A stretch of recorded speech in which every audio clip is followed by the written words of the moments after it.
friends. You bow to no one.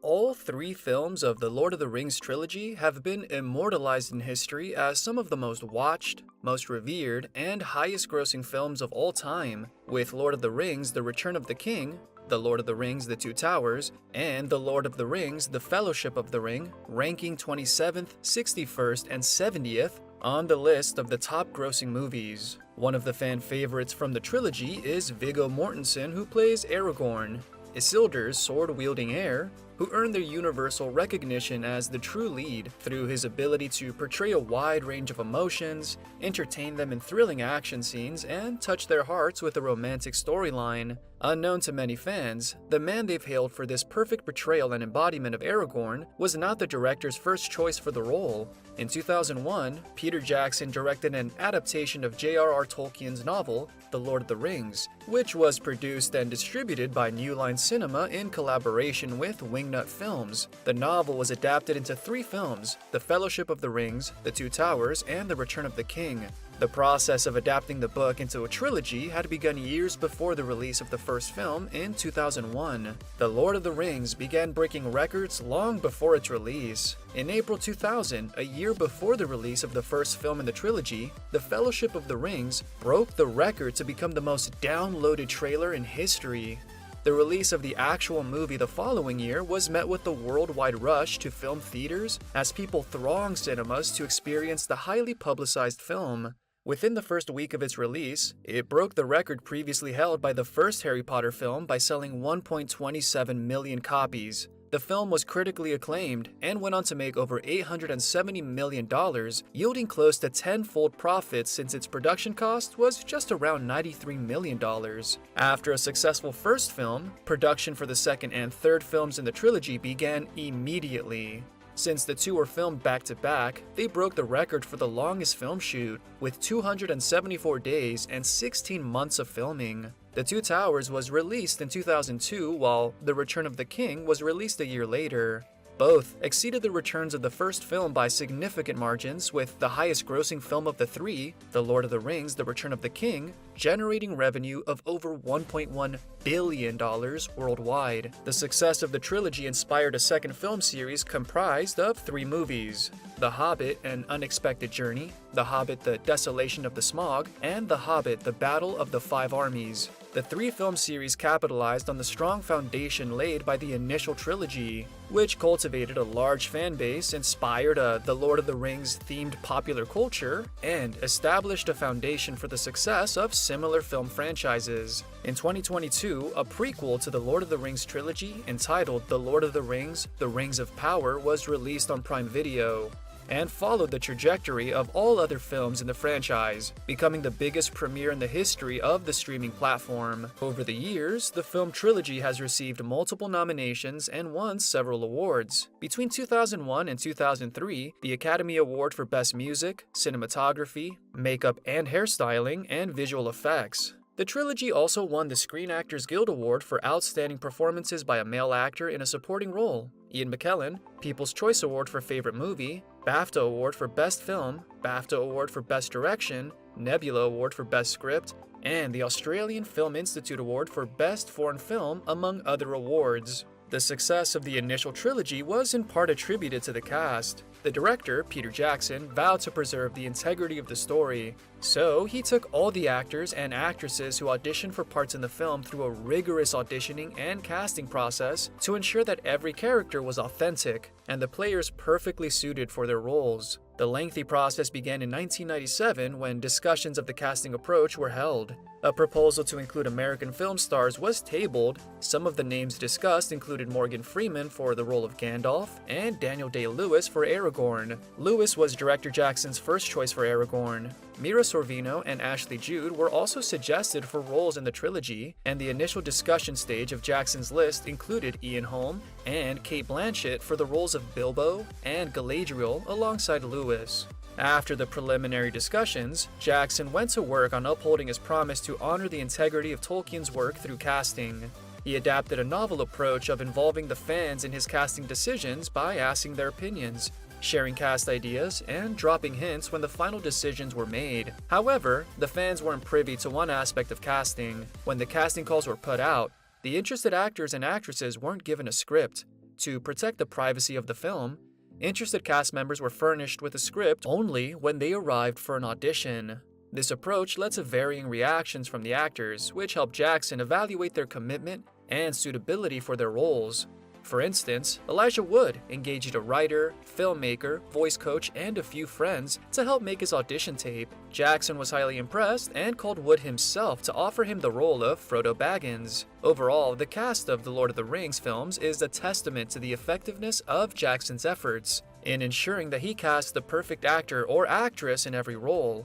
However, Jackson made one controversial decision when he fired Stuart Townsend, the actor he'd actually chosen to play Aragorn, just the day before filming was set to begin. His decision raised the inevitable question: why was Stuart Townsend fired as Aragorn in The Lord of the Rings? Stuart is an Irish actor born in 1972 to an Irish mother and an English father. Stuart knew he wanted to venture into acting early in life and apply to schools and programs that would help him establish his career, such as the Gate School of Acting in Dublin.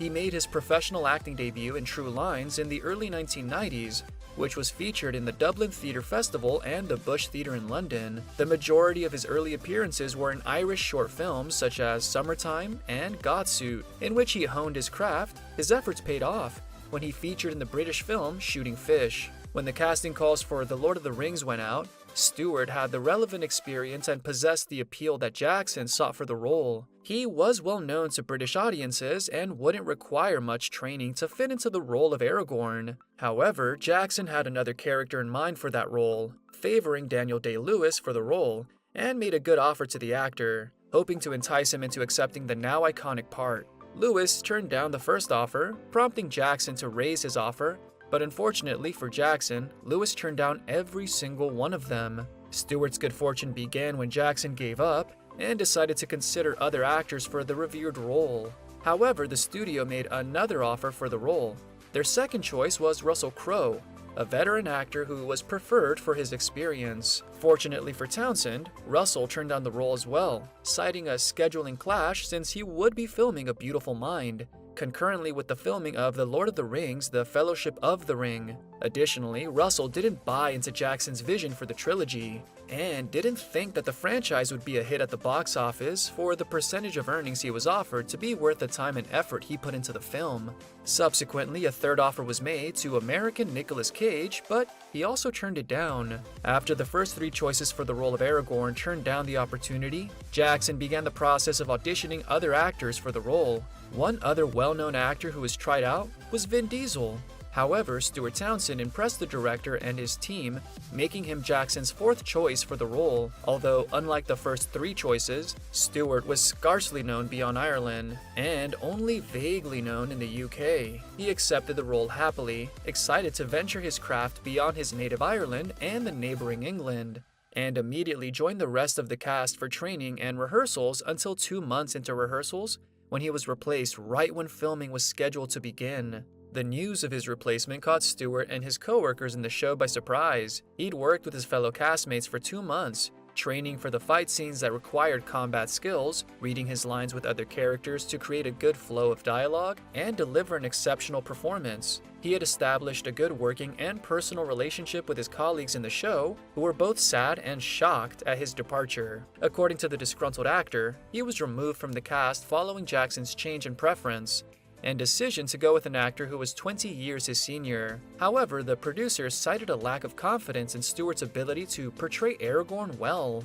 According to Jackson, Stuart lacked confidence throughout the rehearsal period, and his insecurities were evident to other members of the production team. Second, Stuart missed several training and rehearsal sessions whose outcomes were integral to his character, such as some sword fighting classes in the pre-production phase. Finally, Jackson overheard an interaction between Ian McKellen and Stuart, in which the seasoned actor observed that Stuart didn't want to be in the film, which observation confirmed Jackson's worries that Stuart wasn't as self-assured as he purported to be, and so wouldn't work out. When Jackson made the decision to terminate Stuart's contract, he informed the rest of the cast and production team and took responsibility for both the decision to replace Townsend and the initial decision to hire him amid reservations by the studio. At the time of the termination of his contract, Stuart had made friends and established camaraderie with the cast. Although he didn't get to work with them on the trilogy, Stuart has remained good friends with several of them. However, he remains bitter towards the director, who wanted him to play the role, then changed his mind and went in a different direction, particularly since he wasn't compensated and was considered to be in breach of contract. After missing out on a huge breakout role that would have put him on the global stage, Stuart bounced back from his infamous firing and replacement and ventured beyond Ireland and England, since being cast in multiple films in both leading and supporting roles. Some of his well-known roles include that of Ollie Pickering in The Best Man, Paul in A Stranger in Paradise, Dorian Gray in The League of Extraordinary Gentlemen, and Guy Malion in Head in the Clouds. He has held roles on television too, such as Del Gruner in Elementary, Jack McAllister in Betrayal, Dr. Samuel Wainwright in Salem, Declan Trask in Law & Order Special Victims Unit, and 13 in 13 the series, for which he won WorldFest's Best Actor award. Besides acting, Stuart is also in the process of developing a career as a director, screenwriter, and producer. Thank you for spending some time with us. Make sure to like and subscribe so you never miss another video. We also handpicked these videos which we recommend you watch next. You can talk to us on all social medias or ask a question in the comments below.